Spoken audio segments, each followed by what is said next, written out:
So I've eaten a plant-based diet for over 10 years now. In fact, next month we are 11 years living this way. And so today I want to share with you the rules that I still swear by and religiously follow to this day. This is exactly what I would tell young Rye if he was getting started munching on the old plants back in the day. All of this is going to make it easier to be a leaner, fitter, healthier, and more consistent, realistic plant-based dieter. Let's get into it. Number one, batch-friendly one-pot meals are the cheat code. People hate meal prep. I hate meal prep, to be honest. I hate putting stuff in Tupperware containers on a Sunday afternoon for the next 3 days, and then by the time you eat your overnight oats on Wednesday morning, they taste minging. Can't stand it. But what I do believe in is batch cooking. If you're going to make a meal, why not make 2, 3, 4 servings of it anyway, and dinner it's absolutely perfect for this. And what's better than just throwing everything into a pot after you've had a long hard day? So this is where I love the chilies, I love the big hearty loaded soups, I love my stir fry. Technically I do the rice separately, but a lot of this stuff, it involves minimal cooking and you throw everything in together so you don't have to sit there watching over it, turning and stirring the food constantly in the kitchen. Just easy, easy, easy. A lot of people obsessed with the cookbooks and the recipes and they want to do all the elaborate stuff. You can do that once in a while, but honestly, most of your meals should be these very batch-friendly 1 or 2 pan type meals. Number 2, in a similar vein, fewer meals equals less planning. I have always been a repetitive eater, to be honest, so when I first started with this lifestyle, I never made it too complicated for myself, and I think that also was a superpower. That was a cheat code at the start, because I just didn't make it overwhelming, thinking that I needed to walk into the grocery store with this long list of ingredients. Just gave myself permission to keep it simple. I've always been quite repetitive with virtually all of my habits, to be honest. I'm a pretty minimalist person, but honestly, I noticed that this lifestyle is so much easier. It's easier to get in amazing shape on this lifestyle when I just eat, as boring as it sounds, the same foods and the same meals daily for maximum control. There's less distraction. Like, I don't really need to count the calories because I just eat the same foods every day. I know I'm hitting my protein, carbs, fat to adequate levels. I know my micronutrients, the vitamins and minerals, fiber, I'm getting 50, 60 grams a day just automatically because I've tracked it before and I know roughly that I eat the same meals. It's just so easy. Stop overcomplicating. Number 3 is going to sound like a funny one. Make sure you're eating enough. My channel is all about getting lean, slim, healthy, fit with this incredible lifestyle. I've already talked about it so far, so you would think, well, surely the less food, the better, right? Not necessarily, because when you eat these whole plant foods, so many of them have such a low calorie density depending on the lifestyle, relative probably to the likely lifestyle that your way of eating that you're coming from. If you're coming from a standard Western diet, if you're coming from a really unhealthy, omnivorous, very sort of junk food centered in particular diet, then yeah, the composition of your meals now are going to have a considerably lower, as long as you're consistent, calorie density. Your calories are going to drop significantly. Again, you might be thinking, win-win, fantastic, that's going to be great for the scale, Ryan. What are you talking about, mate? Yeah, but if you're in such a steep, aggressive calorie deficit, even if you're not tracking your calories, it is possible to be in a really extreme calorie deficit. You're going to be hungry, you're going to be starving, there's only so long you're going to white knuckle it, you're going to be dealing with all kinds of cravings, and this is what I see a lot with ex-vegans that kind of go back to other patterns. I'm not judging other ways of eating.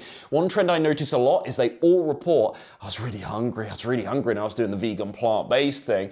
And then when they talk about their daily diet, you're like, yeah, you were doing like the raw thing, or you're just eating salads, or you're just eating like loads of fruit. Doesn't really necessarily have the calorie density there to keep you fueled, energized, thriving on this lifestyle, so make sure you're eating enough. Number 4. Uno reverse here, kind of the same thing, but going the other way this time. Understand that calories and portions still count, and just because it's a whole plant food, what I've just said in number 3 is not a free pass to just eat as much as you want because, well, I'm doing the plant-based thing, it's healthy, Ryan said it's low calorie density stuff. No, that's not a green light for unlimited portions. I think a lot of people falsely assume they're going to come to plant-based eating and the weight will just automatically fly off them. Many people do report this in the opening months, ironically, but it's just not a guarantee is my only meaning. And again, just because it's healthy, that doesn't mean that you're not in a calorie surplus, that you're not going to gain weight. Don't be shocked if you are just eating as much as you want and it's a free-for-all and you never consider calorie density and you go up the scale after switching to plant-based. Never be shocked by that. Yeah, the calories and the portions still count, even though this lifestyle can offer you quite generous portions per calorie, which is the point I just made. Again, doesn't mean it's guaranteed weight loss. Number 5 is one that I've basically done since day 1 with this lifestyle. I eat 2 servings of beans, lentils, so legumes by extension, so peas, split peas, etc., etc., and tofu I count in this category as well. It's a bean derivative, isn't it, technically, excuse me, from soybean. I eat these twice daily and have done, as I say, for almost 11 years now, and I feel incredible with it. And yeah, I feel incredible, so do I attribute that only to eating legumes? No, of course not. It's really hard to kind of extrapolate what has been so successful for me in recent years. But at the same time, I think the fullness, the satisfaction, knowing what I know about the nutrition content of these foods as well. Look, I don't think there's any mandatory food you must eat on a plant-based diet, and if there's a food you don't particularly like, or you are sensitive or allergic to, that's fine, you can work around it. There's no mandatory food, there's no superfood, in other words, that you must eat and you will die, be deficient without, of course. But there is something about the legume category especially, where for me they are a bit of a deal breaker, and I'm like, rarely a day goes by where I don't have 2 servings of legumes, and I'm just so big on it, and it just adds so much fullness, satiety, nutrition to my daily diet. Number 6 is one that I've shifted slightly on over the years. Where I've landed now is I am a 90% whole foods policy person. I leave this 10% of wiggle room for not only the occasional meal out or cocktail or a little bit of a fun thing, just to be really realistic and honest and transparent with you, but also I'm including in this category still processed foods that I actually consider healthy. So this is where we have things like the whole wheat, the rye, the sourdough breads, minimal ingredients, decent quality bread, healthy cereals like my bran flakes, shredded wheat, Weetabix-esque. I'm not saying necessarily those particular brands, but shredded wheat. Some of them have the sheep's wool vitamin D, etc., etc. But I mean those kinds of higher fiber, typically lower caloric density cereals. I still eat these things. Nice pasta, chickpea, whole wheat, red lentil pasta I enjoy. Trying to think what else. Oh, the yogurts, like plant yogurts. I love my yogurt bowls, don't I? And the plant milks, of course, that I throw into my cereal, onto my oats, etc., etc. So yeah, I still have these stevia, technically, it's kind of actually, stevia is processed, but it's actually natural. It's from a natural source. But I digress anyway. I still eat processed foods. What about supplements, right? Technically, and we're going to come on to those as a separate rule, but they're technically processed as well. So this is why I'm not like a total whole foods Puritan, but I do want the bulk of my daily consumption to be coming from real, quote unquote, whole foods. Just because something is processed doesn't mean it's automatically bad, is what I would say. Rule number 7 for me, this predates plant-based eating. There is one healthy food group that I have always loved unwaveringly, unfailingly since I was a little sprog. I love fruit, is what I'm meaning to say. And the sugar in fruit is what I want to particularly speak about. The sugar in fruit is fine, and that's rule number 7, and that's a massive distinction from the added refined sugars thrown into many junk foods and sodas. You know, please understand the nuance there. This is ludicrous, this kind of very binary thinking around sugar. Just the word sugar is this massive trigger for people. I also think a lot of people, if I'm being really skeptical, scathing, a lot of people misdiagnose the food addictions they have, the cause of their weight gain over the years as a sugar problem. They're really just talking about they eat lots of junk foods and too many calories, not necessarily the sugar, the refined sugar component being one part of it, but they're really meaning, look, my diet is really, really poor, and so of course I'm going up the scale.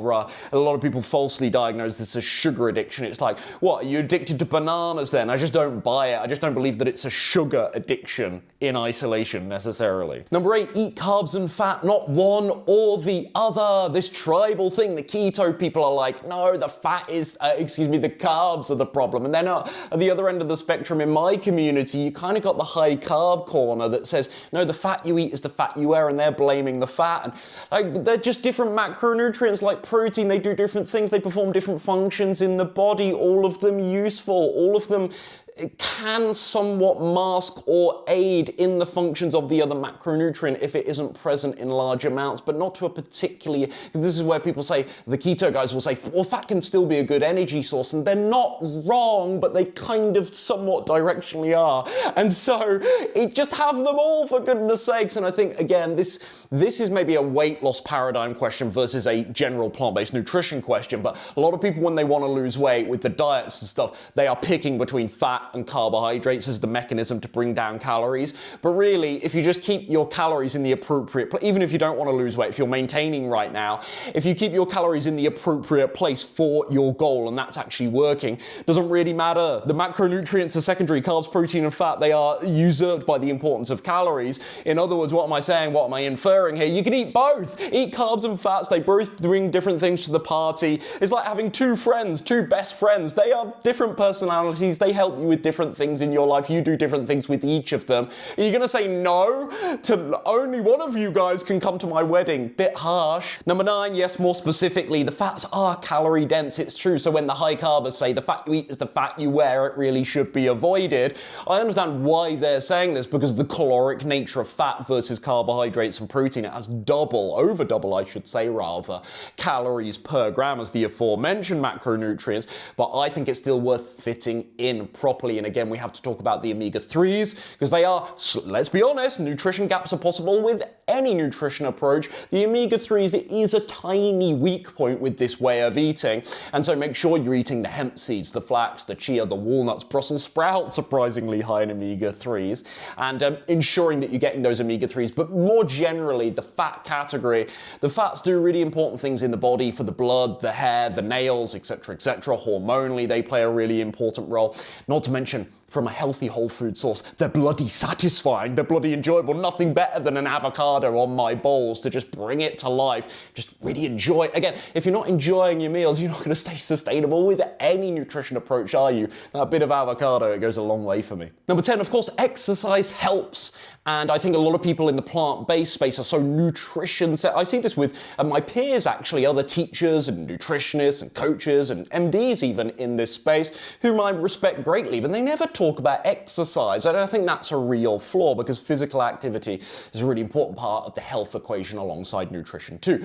But let's be honest, nutrition is the biggest piece of the puzzle. I don't think that's a controversial statement. I think most people are aligned with me on this. So let's just find that right balance between not doing so much exercise that the appetite is skyrocketing, that we're justifying really unhealthy vegan processed food sneaking into the diet because, oh, my Apple Watch says I burned 600 calories in this workout. Let's not get too sidetracked with the exercise emphasis that we maybe make poorer nutrition choices simultaneously. Let's please understand that, especially from a weight management perspective, it mostly is going to come down to your calorie control in terms of intake versus calorie expenditure, because it's so hard to keep burning calorie through physical activity versus just changing how much you chew per day. Number 11, I started out by saying these were all rules that I religiously follow. You know, if I was to pick one here that I could be a little bit better with, sometimes it's this one: at least 1 cup of dark leafy greens per day. Now, sometimes I go way over,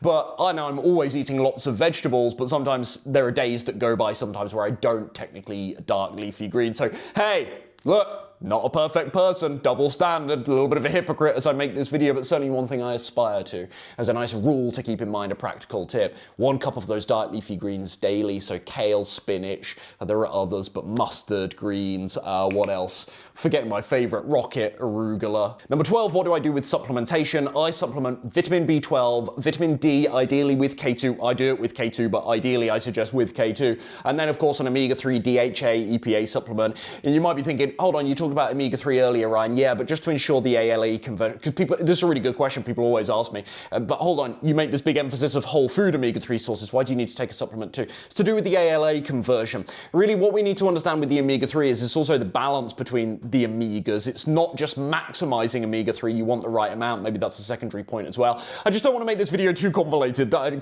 excuse me. I just want this to be beginner steps, but those are the 3 things I supplement. There's a secondary list of kind of like maybes and common and things people ought to supplement in certain scenarios, and these include likes of iron and calcium and maybe zinc. A couple of reasons as to iodine is another one. A couple of reasons as to those things, but I don't consider them as mandatory across the whole plant-based populace as those 3: B12, omega-3, and vitamin D with K2. Number 13, I'm not doing the fingers anymore, I don't have enough, contrary to the rumours. But soy is safe. Soy is safe, yes, unless you're allergic, of course, elephant in the room. If you know via a test that you're allergic to soy, of course, that is an exception. But soy wonderfully crammed with nutrients. Let's remember it's a bean.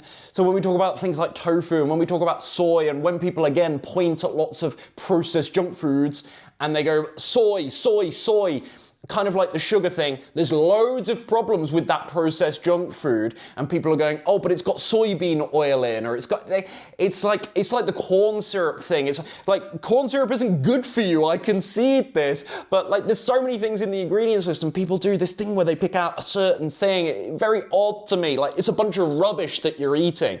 It's a bunch of rubbish. Anyway, I digress. Calm, calm, calm. Soy, tofu, tempeh, of course, soy milks, the soy yogurts that I use, I've got no problem with this. No, I don't have a limit per day. There is always a question I get on amino acid balance, but soy has a complete profile of the essential amino acids anyway. So if you eat lots of soy, it's not as though you necessarily need to balance it out with different protein sources to get a full amino acid profile, because soy handles that for all the complete range for you anyway. Does that make sense? But I do think, as a secondary point, maybe this is a little bonus rule for you, I do like the idea with protein sources, especially just to make sure you are covered from an amino acid perspective, to have a bit of variety too. That is a good tip anyway. Number 14, healthy food should still taste good. Put the time in to make meals you actually enjoy. Of course, don't force yourself to add meals. Maybe you look at some of my stuff and you give it a go and you think, oh, what's Ryan talking about? This is no good. I don't really like the yogurt bowls. I don't really like the plant protein sludge, whatever it is. That's totally fine, totally cool. But do find stuff that you like and be willing to just do that little bit of, I talked about simplicity earlier on, but it's important that you have a little bit of variety, especially when you're getting started, to kind of tweak and play things and ultimately see what you like. Condiments are really important as well. Like just a simple condiment can change the entire taste and texture of a meal. So don't forget low calorie things. I always recommend things like salsa, things like hot sauce, things like soy sauce. Of course, I'd recommend a low sodium version. Trying to think what else, balsamic vinegar, maybe a little bit of balsamic glaze. That's a bit more calorific and artificial, but just something to bring the meal to life a little bit. Drizzle, tiny drizzle of maple syrup. This is where I like the stevia as well on my oatmeal. I've got no problem with stevia. Other sweeteners, no, but stevia, fantastic. What else? Mustard. I love mustard. I'm obsessed with mustard, but just a little bit of these things can totally change your meal, bring it to life. Another hack as well, if you consider yourself a pretty amateur cook and you don't really know how to combine meals, ingredients, flavors, etc., and it's totally overwhelming to you, just using like a third or a half of a vegetable stock cube, absolute game changer. Yeah, some of them are oily, salty, avoid the ones with MSG, but just so much flavor. You're only having a small amount anyway, is what I would say, in the grand total of the volume you're eating. So that's important context, but just, yeah, they bring so much flavor easily as well. And lastly, number 15, you don't need to be perfect to get leaner, to get healthier, and to stay consistent with this lifestyle. A lot of people come and they listen to the wonderful MDs in this space and they absorb things like the Daily Dozen, great resources from the wonderful Dr. Neil Barnard, and organizations like PCRM that I think overall do a fantastic job at promoting this way of eating. I won't use the word Puritan because I share a lot of their ideas as well. You know, the inclusion of these healthier processed foods has been great to me in time. The breads, they've made my diet more exciting. The occasional meal out. Not being so stuck up and snobbish about Whole Foods policy that I can't occasionally just have a bit of fun. You know, there were 5 months about a year into going vegan where I didn't eat out, and I look back and I go, well, that's a bit excessive. That's a bit over the top. And just trying to do things that make it a little bit more realistic and being okay with, oh, I haven't necessarily checked the perfect whole plant foods, you know, textbook guidelines. You don't need to be perfect to get wonderful results. Remember what you've come from. Remember, even if it's messy, even if it's imperfect, even if there's the occasional binge, even if you wobble and go back and then get back, ultimately you got back on track, good for you. Remember, the composition of your diet is still so much better, I'm sure, than it was 1, 2, 3 years ago. And just give yourself that grace and just contextualize everything. And anytime you have a deviation and there is something in your head that's like, oh no, I broke the rules, oh my goodness, doomsday, I ate something really, really unhealthy, I've been doing so well. Every time you do that, just remember how far you've come, get back on track. And that's it, those are my 15 rules. Let me know down in the comments which of these resonate most with you and which you're going to be working on going forward if you want my help simplifying plant-based nutrition so you can drop 6 to 10 pounds per month consistently until you get to your ideal healthy weight range without it being too extreme, without dragging the calories too low that this feels brutal, and just learning how to do a sensible, sustainable, more realistic approach to plant-based that actually feels like, you know what, I could eat this way for years, for my life. This feels awesome. The link for my coaching will be down in the description below.